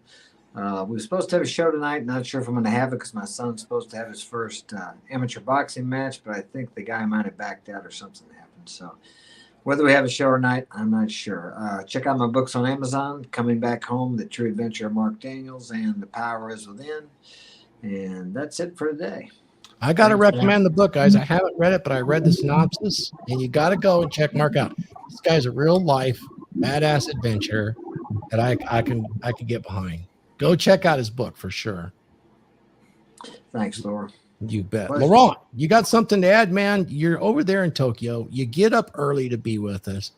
I really appreciate you, brother. I can't wait to start hearing some of your stuff on your own channel as far as finances are concerned and projections and how we emotionally tie in money to our emotions and our well-being. I can't wait because I've heard some of your content before, and we're just glad to have you as part of the panel, Laurent. Oh, thank you very much. So it was a pleasure being with you gentlemen today. I have nothing to say. I have just one thing for guys. Don't lie to women. You don't need to do that and leave people better than you found them. That's one thing to leave to. So, we'll better together. We're all better together. Thank you. I appreciate that. Now, I would ask everybody, we do have one thing to sell, and that's just subscribe to our YouTube channel. That's about all you got to do. So let's sell that. Hoppy, what are you up to? Where can we find you? Yeah, follow me. Subscribe to the YouTube, Afi Kingdom. I got a fire drop. I think I'm gonna drop if y'all seen DMX, I'm happy about that. If y'all seen, not DMX. If y'all seen Belly, I actually interviewed the real person from that, the real person who played DMX. So I got a 4-part series. I'm gonna drop that. So make sure you subscribe so you can check that. I'm talking to him in jail. He in jail still, so we chopping it up like that. And don't be afraid to evolve, man. Don't be afraid to evolve. Sometimes evolution comes, you're scared and you want to deny it, man. Sometimes let the evolution hit you, man, because you got another blessing on that's coming above and stuff, and you're gonna deteriorate your blessings by fighting what's supposed to happen. You feel me? So yeah, that, and then after that, that's pretty much it. Laurent, you my guy. Anybody up want to collaborate? You know what I mean? Just hit me in the DMs. We'll set it up because I love talking shit. I'm gonna take you up. It's gonna be you and definitely King Dre on your monk mode experience and the benefits that you had. Think about that. I'll get a hold of you after we get back from Vegas. Phil Foster, my brother. What's Texas. up? Yeah, Come and take it. What's up, bro? What's going on? Yeah, it's just great. You can find me at philfosterfitness.com for all your hormone training and supplement needs. You can find me at philfoster_ all over social media. When it comes to degenerate lifestyle and dating, I think that, dating is an important aspect in filtering and finding the right person. Because let's face it, man, men and women are better together than they are apart.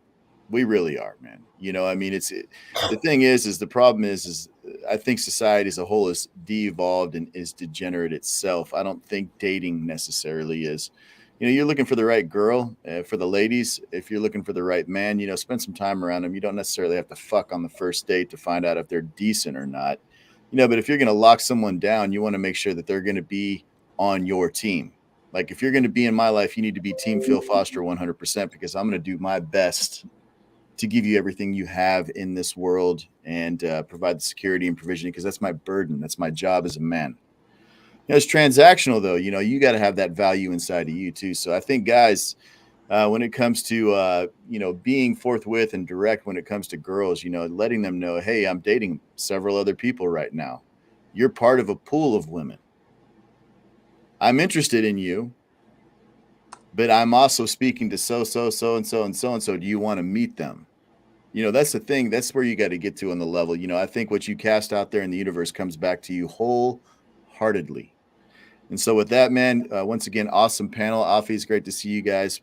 Thor, DragonShip, man, it's good to be here with you guys on Saturdays. A little tired today, man, from my job this week. I've been working my ass off a little bit. But with that, man, I'll pass the mic, man. You guys have a great weekend. Hit the like and subscribe, Phil. Guys. You're one of my favorites, man. Hey, one of my other favorites. Heck, everybody on here is one of my favorites. Glenn, let's hear what you got going on, because you got a lot of irons in the fire. And as far as the DragonShip's concerned, you have a couple of shows coming out. I think at least me and Phil are involved in one of them with you. That's coming real soon. It's going to be really top level, maybe even kind of adultish in nature, little maybe more tongue-in-cheek, a little out there. You got something to say about that? And then tell us all about what you got going, Glenn. Yeah, so just so you guys know, we will be dropping the new show, The Trident, very soon. It's been a work in progress. We have about like one season ready to go. And it's going to be released. I'm not sure where we're going to drop it yet. I don't know if we're going to go YouTube or if we're going to go behind a paywall. There's good reasons for that, isn't there, Glenn? Because there's not a live show. It's not a live show. It's recorded. So there's some good reasons for it. But we might drop the first one out here. You know what? I'll do a premiere for the first one. Okay. Tonight. I will release the first one, episode 1, tonight as a premiere on the DragonShip and on RP Thor and Phil Foster and my channel. You'll catch it there as a premiere, and then we'll see about putting it behind a paywall, because I think it's good enough content that deserves to be behind a paywall.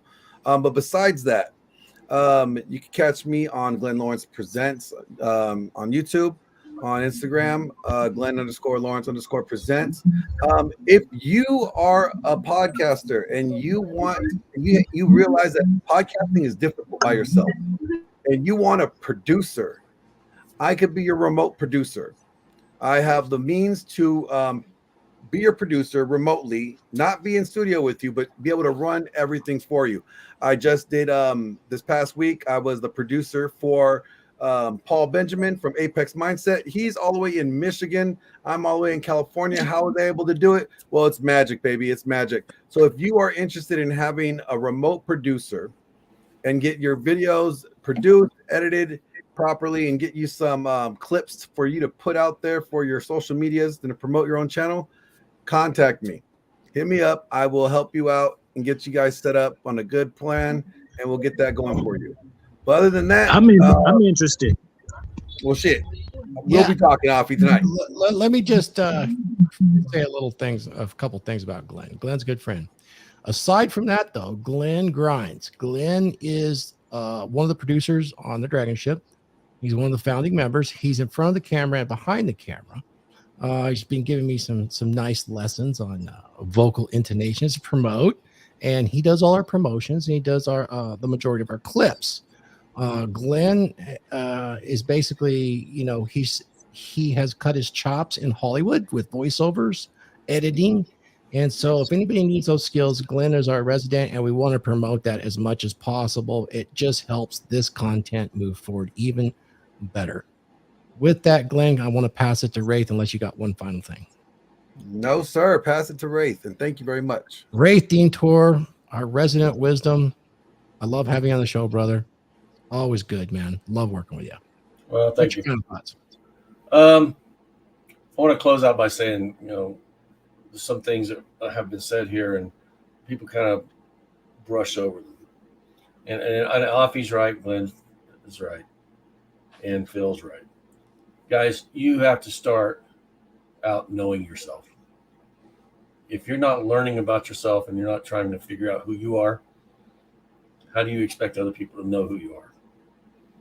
And if you're out there dating and you don't know who you are, it's going to be catch as catch can, and you're going to be hit and miss on your success. Dating is about learning about other people. It's about experiencing the experience so that you learn about yourself, what you want. And, there are two types of dating. There's the dating to learn, and then there's dating with intent. And when you're ready to date with intent, you'll have finished up dating to learn, because you'll know yourself. Way too many young men sit out there thinking that it's all about, conquering. It is, but it's about conquering yourself, conquering your fears, developing your competency, and having confidence to go out and date with the intention. Whether the intention is to get a harem or one, it's still dating with intention. And when you can understand that you're dating with intention, you'll attract the people you want in your life. You can find me. I do coaching sessions and stuff. You can find me at Raith Deantior on Yahoo, Facebook, Instagram, Telegram, and on YouTube. So back to you, Thor. Thank you, man. We really appreciate it. I'm going to go ahead and close the show out, guys. Of course, you can find me at becomedurable.com. Let's go ahead and close down all the comments at this point, guys. I'm going to go ahead and carry the show out. Thank you. Take a look at the other content on the DragonShip. It's really important, guys. It's fantastic. We are just going to grow, and we're going to bring on more talent in the future to build this thing into something that we all enjoy. Remember, on the DragonShip, our philosophy is that a rising tide lifts all ships. So let's be that rising tide and lift all the ships. Until next time, I'm Thor. Skull. If you haven't already, join Thor's The Dragons membership. It's a men's monthly interactive meeting in cyberspace. This is a masculine place for men that is censorship free to help you increase your performance, converse, as well as leverage ideas, and get coaching consultations on how to handle life's issues in a modern world. This is a unique place. This is a discreet place, and it's a place for men. So what are you waiting for? Join the Dragons membership today.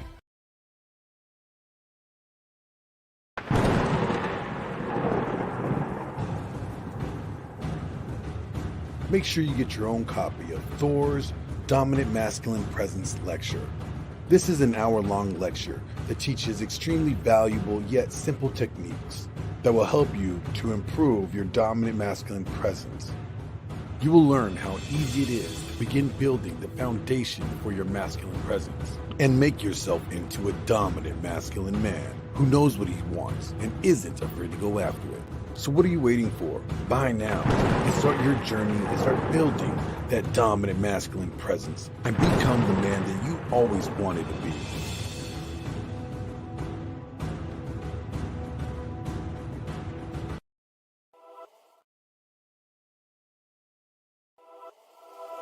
If you're looking to level up your physique and you need some help, make sure you go to philfosterfitness.com. philfosterfitness.com is your one-stop shop for all your workout and supplement needs. Get your high-quality protein packed with all the essential ingredients that you need to support muscle recovery and muscle growth. And if you haven't reached your goals on your current workout plan, go to Phil Foster Fitness today to book you a one-on-one consult. When you book your one-on-one consult at philfosterfitness.com, you get a customized workout plan and meal plan designed specifically for you. Look, you're an individual, so that cookie-cutter workout plan that you found off the internet is only going to get you so far. So if you really want to reach your goals, you need to get yourself a customized workout plan that's designed specifically for you. If you're really serious about reaching your fitness goals, why wait? Go to philfosterfitness.com and book your consult today.